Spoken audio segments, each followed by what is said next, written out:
Hello there. Man, is it nice out here today? This is beautiful. And for the time of year, this is really strange, but you know what? I'm not going to complain.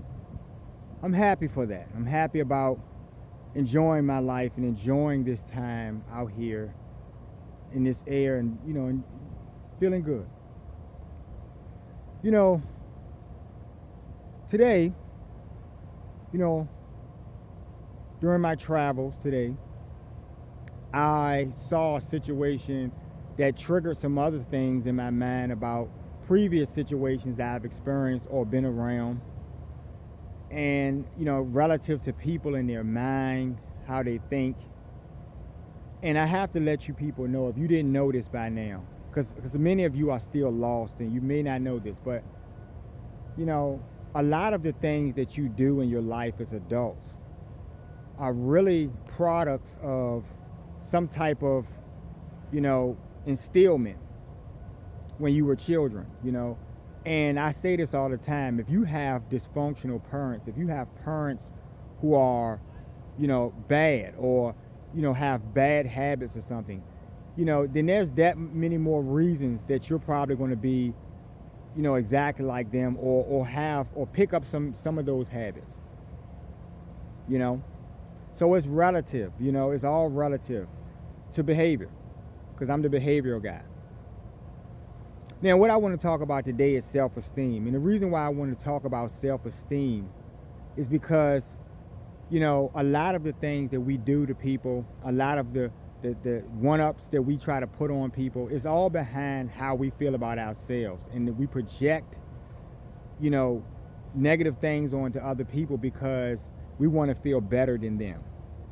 Now, where does that come from? There's a clinical way to look at that. That comes from something or some devaluation that you guys probably had in your younger years.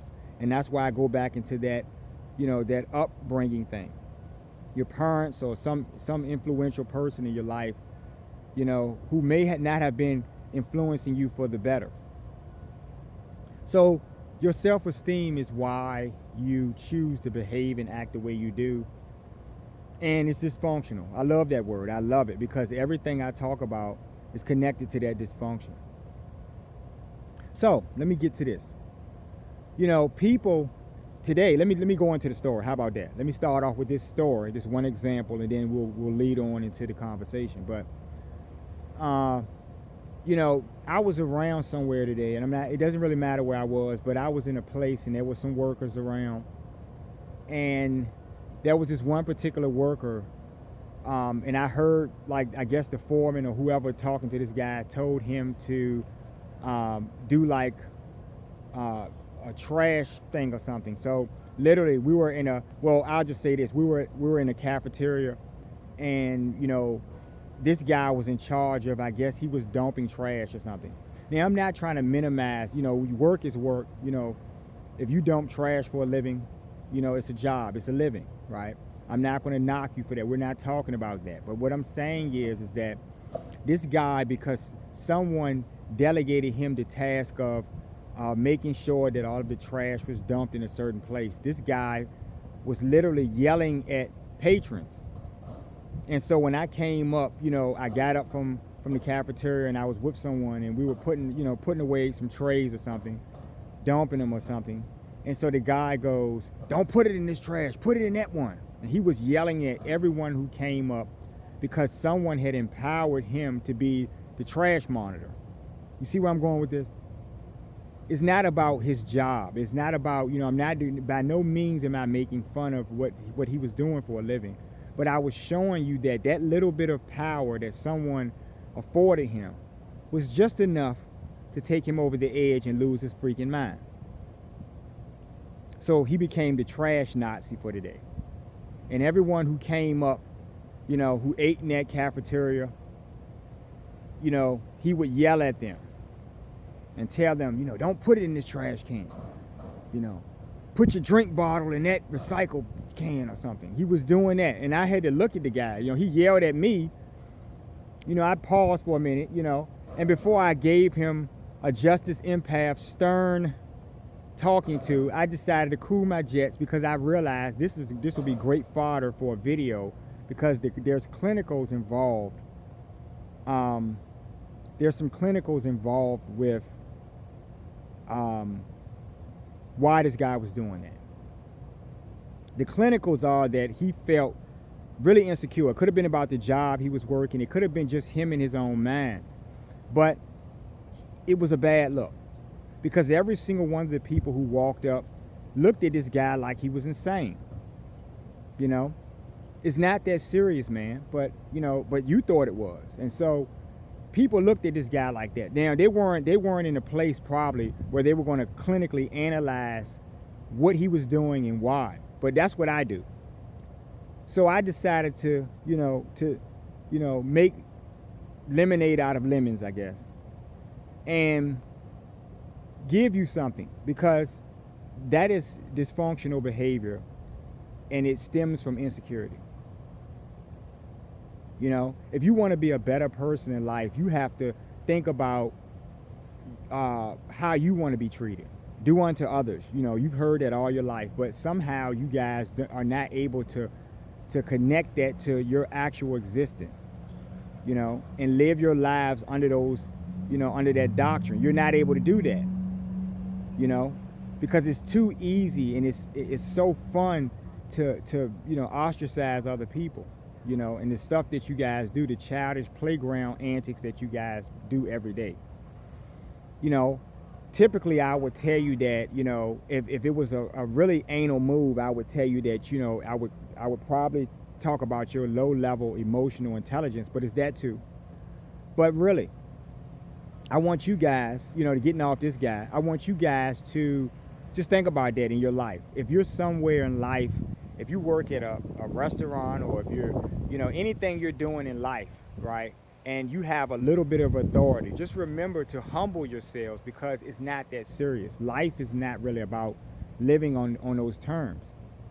I understand that you're probably trying to delegate. In other words, someone's giving you bull crap and you're going to send it downstream to someone else.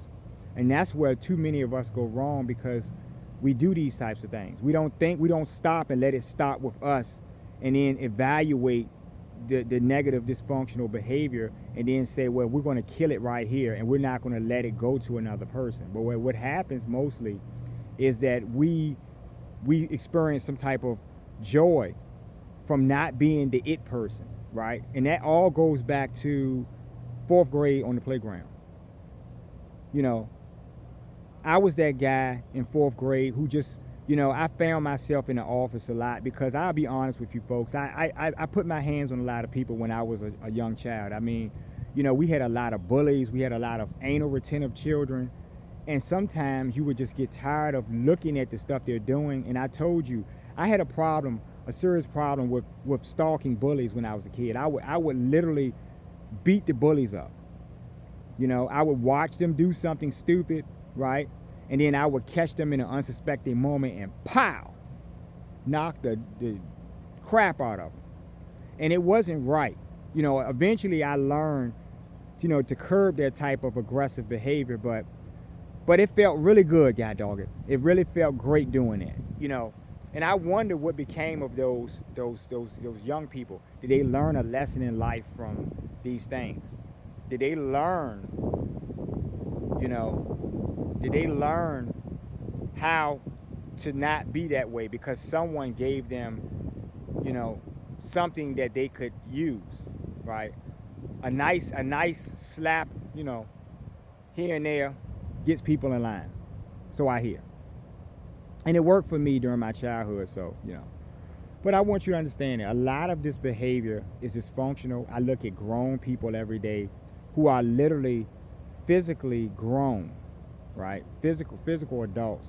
But in their minds, they are children. They're children. They worry about the most trivial things, something of very utmost importance they don't care about. How someone else feels, they don't necessarily care about. These are dysfunctional things that were given to them. I look at these people every day, in my travels, and they're you know, they're fascinated with things that are not important.